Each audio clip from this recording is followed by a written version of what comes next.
So good morning for you because there is so early in the morning. Yeah. Good morning to you. Well, good afternoon to you. It's what, 1:30 there? No, 3:30. Oh, 3:30, sorry. Yeah. Yeah. No problem. So you do you like to stay up so early in the morning? Yeah, at this point, it's kind of a necessity with my children. Mm. I have two kids. One of them is school age, so we're homeschooling her because of COVID. Oh yeah. And the only way for me to start my day and feel like I'm in charge of it and to be initially productive is to get up at like 5 in the morning. So I usually do that, work for a couple of hours, then they get up. I make them breakfast with, my wife, and then I get the rest of the day in and work until 4 or 5 at that point as well. So I'm putting in fairly long days right now because I'm working on a graphic novel, and there's just a lot of work to be done to hit my deadline.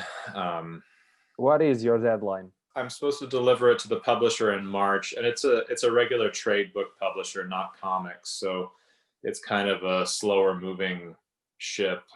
That it won't actually even come out until I think April of 2022.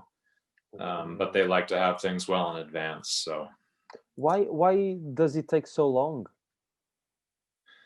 I think Just out they of have, curiosity, because I don't know nothing about the publishing world out there. yeah. I think with trade books they produce. Um, it may not be that they're producing higher numbers than comics publishers because comics publishers put out so much, but I think that their intention is to have certain books come out in a given season. Maybe they have a slate of like 5 to 10 books coming out in the spring, say, for this, like a children's book publisher.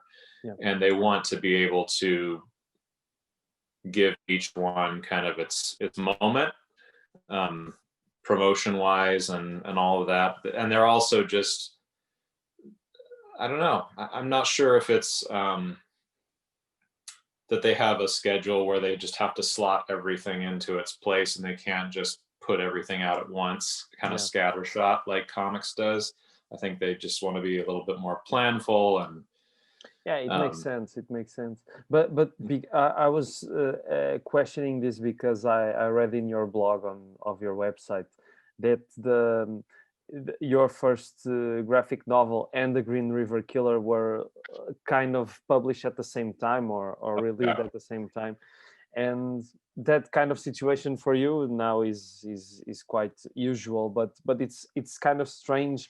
You return to a work that gives so much, that you have to give so much of yourself so much time later after you released it and say, okay, I'm finished with this. It's Yeah. kind of a strange thing because you can look to that work with another vision because you're not so penetrated in it now. Hmm. Yeah, that's true. When that happened with those two books, it was, I mean, they literally came out within the same week of each other, maybe even on the same day. I don't remember, but it was really tough to try to be promoting both of them at the same time because they were very different books. Yeah. I couldn't just say like, "Hey, if you like this book, you'll probably like." I think that did happen to a certain extent, but yeah, it was strange. It was a strange experience. and Especially after having one that was like a book that I had labored over, and it was my first book, and I'd poured my heart and soul into it for years and years. And then this other one that came out, um, I had done my best, but I only had a year to get the artwork done, and it was essentially 6 months because it was kind of hit and miss. I would get script, I would generate art, I would wait, I would get more script, So it was, I had a lot less invested emotionally in the Green River Killer book, um, but it ended up having a lot more press and getting a lot more attention. So that ended up being the one that I was more known for. So yeah, and then I got all these offers to do really dark books, yeah. which I wasn't necessarily looking for. So I had to actively kind of work my career in the direction of more, I don't know, whimsical stuff or kid-friendly stuff, which I was interested in doing. Yeah. Um, No, so I understand that, and you mentioned that also in your blog, because and I was thinking that probably the same thing happened with the New Deal, which this is the Portuguese edition. It was, at least, I don't know, a week ago or something. It's pretty nice. It's a great book. But I was thinking that because this one also has some success and reputation, and if you were afraid that the same thing happened with this, that all people now wanted you to do vintage things in the 30s uh, with this kind of comedy and stuff like. okay, no, not so much. I think at that point I had released enough work that people could see I do a variety of things. Yeah, Um, I guess most of my books up to that point, that was 2015 or 16, most of them had been set in various periods yeah, of the 20th century. So um, yeah, maybe a little bit of that. When I did, like, my most mainstream thing that I did was probably Batman 66. yeah. So again, set in the 60s, but that one was so light and fun, and I was partnered with a writer who's a dear friend, and that was a great experience. But no, with the New Deal, um, I don't know. I don't think that happened. Yeah, but you have that, you, in many interviews that I read in the past few days, you say that you like the old movies, and your style in some of your works is kind of, it feels that you like that old fashion style of things, and Batman is it would be like an obvious step for you because it's so 60s and so a kind of imaginary, uh, a kind of mythological things almost that you can draw about it. But it's curious because for the Portuguese edition of the New Deal, they kept the title because it would make sense. It makes sense to be this way because of the New Deal of Roosevelt and all that. And I know that you probably talked about the book a lot in the time of its release, but as it was just released in Portugal, I have to ask you about this. That it maybe resonated in the year that it was published because all the tensions, the racial tensions that were occurring in that moment. But in 2020, I read this and I thought that it was even more relevant, or was I making a false misconception of it? But it No, I appeared to figured me. we would probably be talking about that today because everything with race relations is top of mind for Americans right now, and I Yeah, suppose other countries too. It seems like the anti-immigrant conservatism is not just in the U.S. You know, like there's bubbles of this sentiment um, all around the world, and I think as far as we've come, we haven't come as far as we thought we had maybe a few years ago, like even when that book came out. Um, so there's plenty of work to be done, and I guess my thesis with that book was that it's going to be primarily about relationship. You know, it's about who you know within the group that you are struggling to accept. You know, um, and it's just, I mean, maybe it's not entirely that because people do have like I'm talking about broader family systems. Some woman gets married to a person of color, grandpa doesn't go to the wedding, you know, like it doesn't necessarily mean that they're going to work it out, but and men and women who have children that end up being LGBTQ or something. I mean, there's so many folks that are forced out onto the street because their families reject them. So yeah, it's not entirely about relationship, but I do think we have a better shot um, at those at fixing things through person-to-person connection. You know, like the biggest religious movements have sustained themselves at least based on the idea of that person-to-person transformation. You know. Yeah. I read that your pitch for your first graphic novel, I thought it was just a killer. I mean, I would buy it just for hearing what you said, and especially when you say essentially it's what you get by meshing together two old drive-in movies, one part monster schlock, one part European art house. That's a brilliant pitch for anything. Um, I didn't have the chance for now to read the Dear Creature novel, but I have a lot of curiosity, and I'd just like to ask you, what kind of European art house movies were you thinking of when you made that pitch? I loved like Fellini stuff and Ingmar Bergman. In fact, the art style for Dear Creature sort of came about from looking at not even necessarily Bergman movies, but there was a particular still taken from Wild Strawberries where it was blown out to really high contrast. So you only really saw the straight black and white without grayscale. And something about that image and the poetry of it made me think there's an immediacy to that I want to capture with my inks. So I'm going to strip away all the cross hatching. I had previously done a lot of cross hatching. So stylistically, at a very like the superficial visual level, that was a cue that I was taking from black and white movies. And then the woman, there's a woman, actually a couple of women in that book that are based on Fellini characters. One of them is actually named for Fellini's wife, Giulietta Messina. Yeah. So yeah, that's La Strada in particular was a movie that my dad kind of held in, like it was part of the mythos of our family. He would talk about this movie, and then I finally saw it as a teenager and fell in love with it, partly because it's a great movie and partly because my dad loved it so much and had always been talking about it when I was a kid.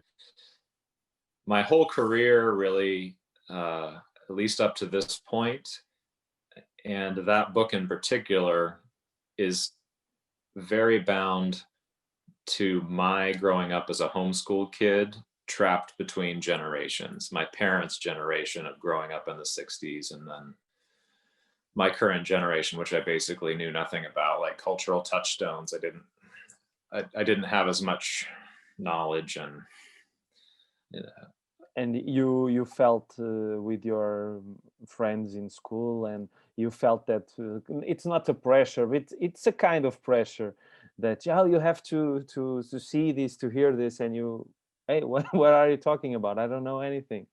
Yeah, so in that book, the role of the monster, I drilled down into why we have a fascination, particularly nerdy people have fascination with monster movies. And I think that the core of it is the misunderstood person, or the person who feels like they're always on the outside of the group. Yeah. And so that's the angle I took for the monster. He's hopelessly out of touch because he's an atomic sea mutant and he's one of a kind in that regard. But he's also hopelessly out of touch because he has this really lofty sensibility, like this very archaic old world sensibility that is like whatever 400 years, you know, he's an old soul, 400 years past. So he's dropped into this like 1960s world where things are just starting to shift from I don't know, like the Eisenhower era, like the 50s, the kind of wholesome thing, to then you have like the sexual revolution coming on and all of that. So there's that point of tension where culture is starting to go in all sorts of different directions. And so it's a perfect place to put somebody who is kind of set in their ways and and to experience their conflict of like, how do I become a person? How do I find a relationship with another person in my situation? It made for some hopefully interesting scenarios. And you said it all. I mean, the fascination from of the nerdy people with the monster movies, it's all about that. And did you felt any kind of connection with one of those monsters when you were a kid? One of the classic monsters, the universal ones, I don't know, even the creature from the Black Lagoon, which, I mean, this one resonates from that one. Mm-hmm. Yeah. In fact, originally it was called Sea Freak, and then the publisher was like, we don't really like the title Sea Freak. Can you come up with something else? And they landed on Dear Creature as like, I gave them several options, and that's the one that they liked the most. And eventually I kind of came around to liking that the most too. But it did put the book into a little bit closer proximity to association with Creature from the Black Lagoon than I necessarily was intending at first. So liabilities aside, yeah, that was definitely an influence. And then honestly, I watched Young Frankenstein a lot more growing up than I did all the other monster movies that it was referencing, like Bride of Frankenstein and that sort of thing. I only watched those later. But that was kind of perfect because there's so much that silly humor mixed with the pathos of the monster. I thought I grew up just loving that. Peter Boyle did a great job. Gene Wilder did a great job. I put Gene Wilder scientist sort of character into the book Dear Creature as well. So that was an influence too. And it's when I watched it when I was a kid, I also didn't seen the original ones, and I saw it after that, and now I want to rewatch the Frankenstein Junior to to catch all the references, because the movie satirizes all the, and it's just hilarious. That's the best reference you could get. Good, yeah. It's so beautifully done. I love listening to the commentary. I think there's a commentary somewhere with Mel Brooks, and maybe, I don't know if Gene Wilder is a part of it, but he talks about how Gene Wilder was really a driving force in that movie, and really wanted it to be more played straight in many of the circumstances. Like, he wanted the heart of it to not be pulled out by like a nod and a wink. That he knew that Mel Brooks would do if he was in the movie. So he's like, you can't be in this movie. You can direct it, but you can't be in it. So yeah, it's a great movie.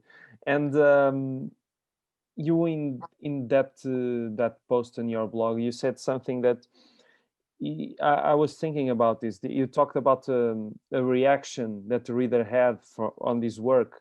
It was kind of an emotional reaction, and the novel made her feeling better about her pain and her situation. And you said true is good, but better if someone else finds it to be so. And I just would like to ask if any graphic novel or even any work of art had that kind of connection with you recently or when you were young.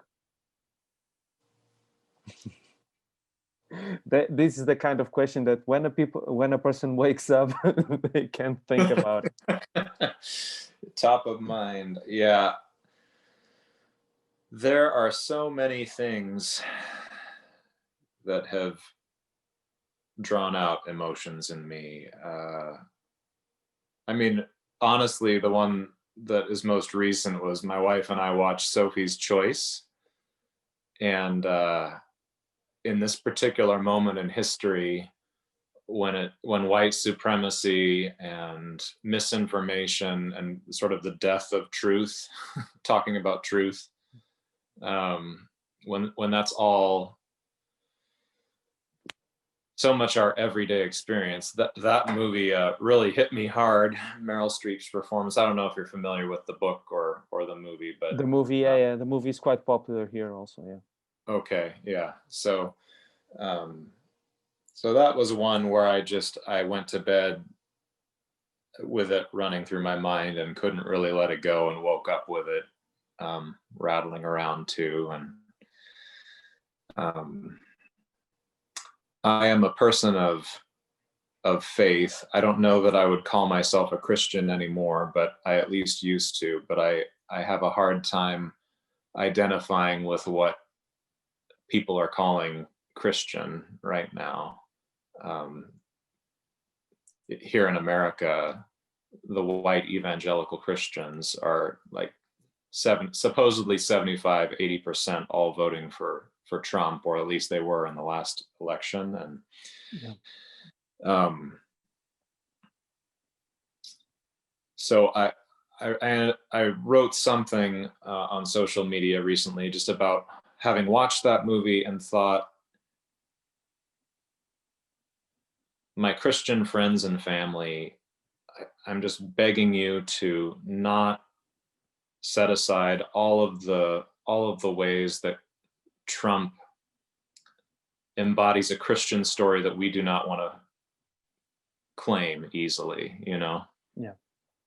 The kind of Christian story that led to those atrocities in the 20th century. And there's so many different ways that people can get there, but for me, you know, to that level of the lack of empathy and the hatred, there's so many paths to that, whether it's communist Russia or the Third Reich or the Proud Boys, or, you know, whatever it is. But because I love the Christian story so much, I feel it's particularly awful when it's twisted to such a degree as it has been today.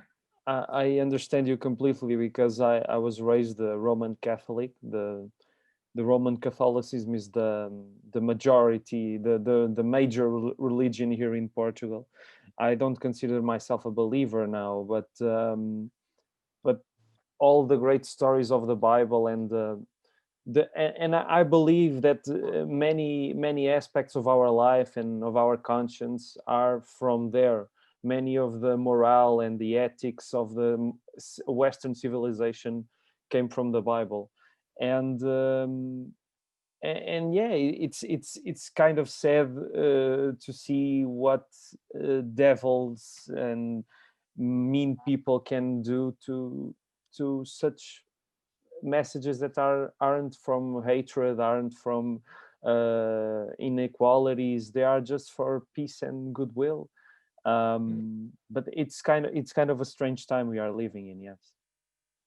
Yeah, it always has been. I try to remind myself of that, you know. But that's not that can't be like a consolation, because yeah, it's been always like this. Yeah, we are going to burn in hell in the end. Of course. Well, I do believe, I am an optimist, and I do believe in evolutionary principles, scientifically and religiously. I believe that if you read religious texts and see the movement of history, then you do see progression. You know, you don't start with Jesus saying turn the other cheek in the middle of the Old Testament, you know. Yeah. So I do believe that we are on a path to a better place. They say that there's less war overall now than there ever has been. I suppose,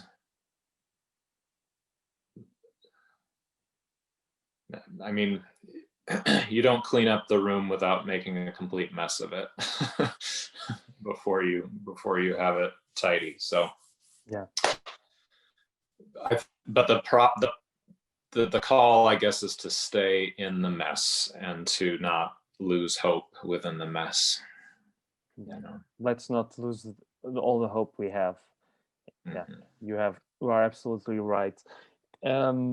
Just to talk again, or trying to talk again about more cheerish and happy things. Have you ever been to Portugal? I haven't. I would love to. I hear it's beautiful there. I have always, when I have international guests, I have always to make this question, because people here are nuts about foreign people coming to here. You have to come here. You have to drink our best wine. We have My a great sun. We have everything. Where are you now? So we were just previously in Portland, Oregon for years and years, but we've moved out a little bit more into a country setting called Silverton, Oregon. So it's a town of 10,000 people. We live off of the main park, just up a private driveway, and we have an acre of land that's all forested and a little kind of small chalet type house. And it's half the size of our previous house in Portland, but we wanted room for our girls to run around and have a little bit of more peace and quiet for being creative and that sort of thing. And it's fit the bill. It's lovely out here too. So if you ever come to visit, I'm in a tiny house that we have on the property right now for a guest quarters, and you can stay out here. And Thank you very much, and I will bring all the best wine I can pass on the airport with. Love it. And talking again about the New Deal, because I was just mesmerized by the book and by the style of it and by the story. I don't want to make all the same questions that people have made to you, but this era, with all the problems that it has, and you talk about it in the book, the contradictions of the New Deal and so on and so on, it has such charm. Because when I read this book, I remember all the 30s movies that I watched, and all the comedies and all the thrillers, and I would like to ask you, if there are if you have watched some movies of that era recently, and if there's anyone that you think that is not so well known as it should. Okay. um I haven't watched any of those older movies recently. Um, I want to work back. I mean, this is more aspirational. I'd love to work back through Hitchcock's back catalog, because I do love a lot of the Alfred Hitchcock movies for the combination of humor with tension and not shying away from difficult things, but finding a way to make it palatable, because you're scared in one moment and you're laughing the next. So nothing new to introduce anybody to there. Everybody knows he's great. Yeah. Oh, well, there is a movie that is not particularly well known, that was an influence on the New Deal. And right now, in my 7:30 brain, I'm having trouble calling it to mind. I think Barbara Stanwyck is in it. Oh, it's Babyface. Yes, Babyface. I Right. heard you talk about that in another interview. Yeah, that movie Okay. Yeah. So sorry, I can't give great. you. No, because that movie is great and should be more known, because Yeah, it should be more known. It really it was pushing the boundaries of what was possible, and I don't know if it was responsible for them tightening down codes and things back then. May have had a hand in that, but yeah, it's a fascinating little movie. yeah, it's so modern. I mean, it's incredible. Those pre-code era movies are great. I mean, they were so naughty, and so they weren't afraid of talking of such things. And even Yeah. after that, there was the Hays Code, and the couples can't sleep in the same bed, and all that. Right. we we had to fabricate reality. Yeah. kind of like we are now. Um, Yeah.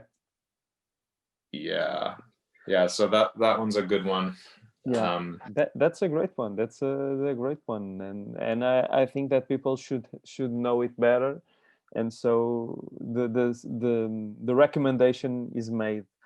Also, there was something else that you said that it's difficult to be known for a type of work that doesn't match your passion, your own passion, and that doesn't represent what you know to be your own particular truth. And with this quote in mind, I would like to ask you if it is difficult for you to conciliate your projects, your own personal projects, and the commercial ones. Like, I think that was Martin Scorsese that said that he made a movie for him, and then he made a movie for them, for the studios. And if you, I don't know if you have that kind of approach also for your work, or I have done that, yeah.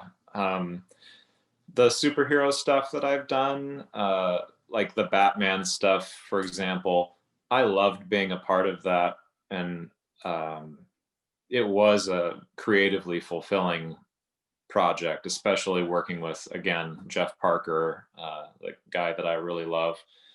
But I don't have the same emotional attachment to it that I do for some of the other things that I write and draw. The reality for me is that I take some work that helps me to pay the bills, and hopefully that lines up with my sensibilities. There have been a lot of things that I've turned down over the years, because I wanted to leave space for the passion projects, and that hasn't always been easy financially or creatively, because in some cases I did have to make the choice. All right, I'm not really feeling this right now, but I'll take it on and make my best effort at it, you know. yeah, But over time, I've done less of that compromise. Uh,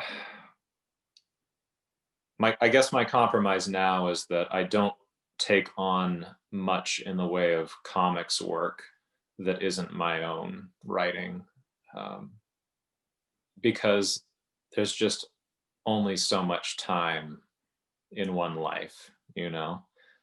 I might have, how many more books do I have? 5, 10, you know. Some of these graphic novels that I'm really passionate about take years, and if I'm going to be applying myself to something like that, it's not to say that there aren't wonderful people out there with great ideas that I could collaborate with, um, but for my personal creative fulfillment, I would rather work a few hours a week doing commercial work that nobody's ever going to see, like um, non-comic stuff, like ad agency work, illustration, storyboards, and then leave the vast majority of my time available to make the books that are in me and need to get out.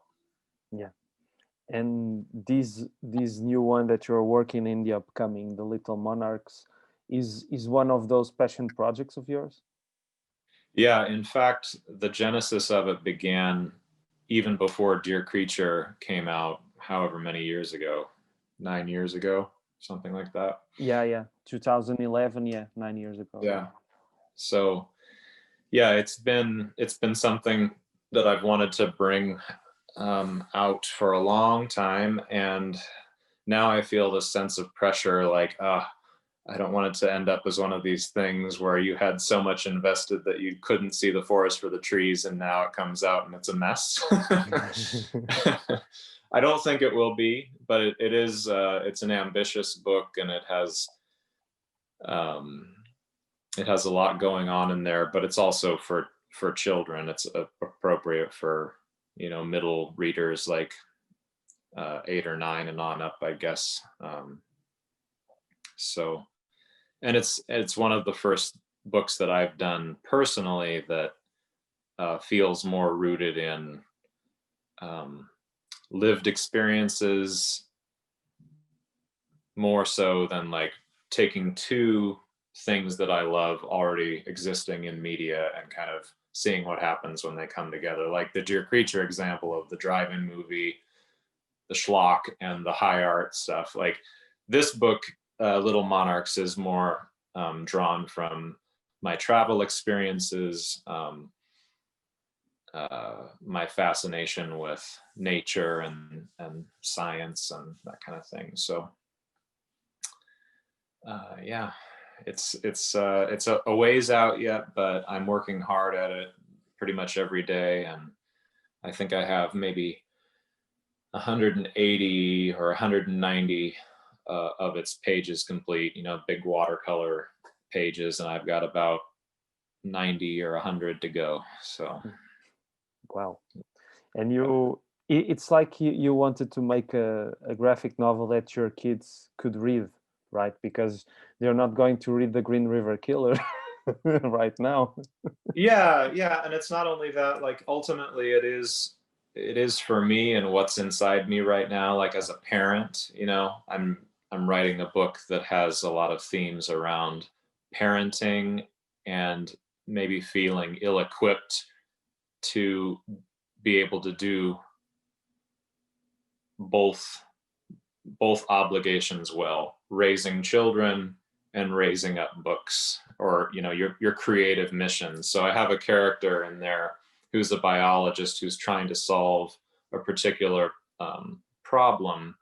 She's trying to create, actually, I didn't intend this synchronicity with our current moment, but she's trying to develop a vaccine. And in the book, she's so obsessed with that the little girl that she's essentially caring for, not her biological daughter, but they've been kind of thrown together through circumstance. The little girl ends up taking on more responsibility than she really should have to, because of this woman's kind of focus on her mission, you know. Yeah. So for me, that's kind of a central theme to it as I navigate how to be a creative person, how to be able to produce work. There's a lot of artists who end up not having kids because they don't want to sacrifice their time, their creative time. I get it, you know, it's a challenge, but Yeah. there's beauty in the challenge too. And also I don't know, because I don't have kids, at least for now, but it kind of enriches your experience as an artist, right? Because it's their own world. The kids' world is so more imaginative than an adult's one. Oh yeah, it's amazing. Like the things that, like, there must be 5 or 6 moments a day where my kid will come up, well, just spout a phrase, and I'll be like, why couldn't I come up with the title for a book that would be that good? You know, just the combination of words is like so unexpected, and yeah, you're right. It is rich. Yeah, being able to enter into the world again with new eyes through your children is, I think, a creative boon for sure. Yeah. We are just finishing the interview, but I would like to ask you for a last question. If there are any graphic novels or books that you have read during the past few months that you would like to recommend to our audience. Yeah, Queen of the Sea by Dylan McConis is a beautifully illustrated and well thought out a book appropriate for younger readers and on up. Dylan is a brilliant mind, and she draws beautifully. It came out maybe a year ago here. I don't know if it's available in Europe yet, but I don't know. that's one to look out for. Yeah, we can read in English. Oh, of course, yeah. You can order things and have to pay $20 to get it shipped to you and all. I wish that you didn't have to. Oh, it could be. We have the United Kingdom. It's much cheaper. We don't. Okay. If it was released there, we can do it. But proceed. Sorry. No, it's just a beautiful book, and I want to see more people working in watercolor in comics. I think it's just, for one, it's so much more fun for us as artists, I think, to not just be locked into a computer for 8 hours a day. Yeah. But I also think it produces really rich results. And as we move into a world where I think we've fought the good fight on convincing people that comics are for grown-ups. And I think that we've sort of lost that fight in a way that we didn't expect, because now the grown-ups haven't grown up. Like, Yeah, I the, understand. Yeah. the comics is everywhere now, and it's not. It's like the best parts of comics, the ability to tell the craziest story that you want to tell in your own way, has been sublimated to like the mass media aspect of what is going on now with all the Marvel and DC movies. Like, some of them are great, but I kind of agree with Scorsese that they're theme rides. They're not really shooting for the same kinds of depth Yeah. that you get at, you know, Yeah, you are absolutely right. Yeah.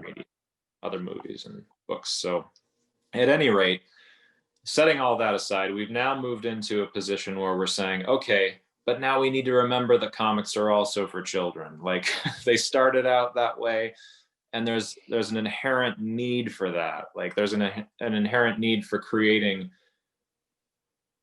not only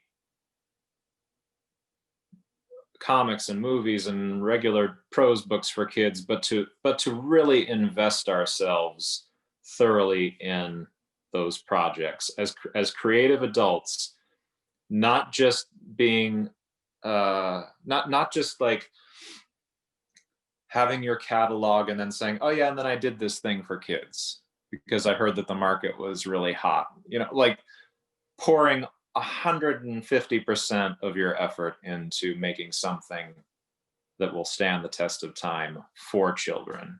Yeah. Like that is what I see people doing, like Dylan McConis, when she commits to, like, I'm gonna do watercolor in this book. I'm gonna like pour all of my obsession with like history and aesthetics into it. Like, that's what has me excited right now, like creatively on my own book, but then when I see other people going at it that too. And it's amazing when I enter here in a bookshop here in Lisbon. I go to the children's section, and I see so many fascinating books for them. It's incredible. In when I was young, there was not such a diversity and so interesting little books, and not just the comics ones, but also the stories, and they are so original and they are so beautiful. I mean, it's great that that kind of thing is happening now, because more than ever kids have to read and read very much, and to be ahead of the cell phones and the computers, Yeah, and there are so many great children books now. it's true. There must be a lot more people like us who want to see that happen for children, because they grew up, like you're saying, kind of in the dearth of quality kids material. Yeah. I mean, there have always been people like Maurice Sendak and, you know, folks that really wanted to create something that was a whole piece that then, like, as he says, I do my work and then somebody else says that's for children, you know. You do your work, you do your best work, and then it goes where it needs to go. So there have always been those folks, but I feel like there's just a greater recognition, I think, of how invaluable those artists are in the formation of young people. Yeah, that was a great recommendation. I'd just say that you mentioned watercolor, and the watercolor in the New Deal is beautiful, of course, but all the good the good reviews have all been released in 2015 is no news for you, but it's a beautiful watercolor use in the book. Thank you very much. You're welcome. and I hope I would finish here. It was a pleasure. Thank you very much, and I hope you stay safe and that the new book goes well, and I hope that many of your books are released here also. Thank you so much. I'd love to come visit. Yeah, maybe we Say, can arrange that someday. yeah. How do you pronounce your name? Oh, when in each time that I met an American person, they always ask that. It's like Sorry. you know, like Roy, with an R, an O, and a Y. It's like, Okay. but you have to replace the O with the U, so it goes like Rui, Rui. Rui. Yeah, Yeah. that's it. Rui. Well, that's what I figured, but I just wanted to make sure. Oh, thank you. I can't buck the trend. Sorry. Well, thank you very much, Jonathan. It was a It's pleasure. been a pleasure, Rui.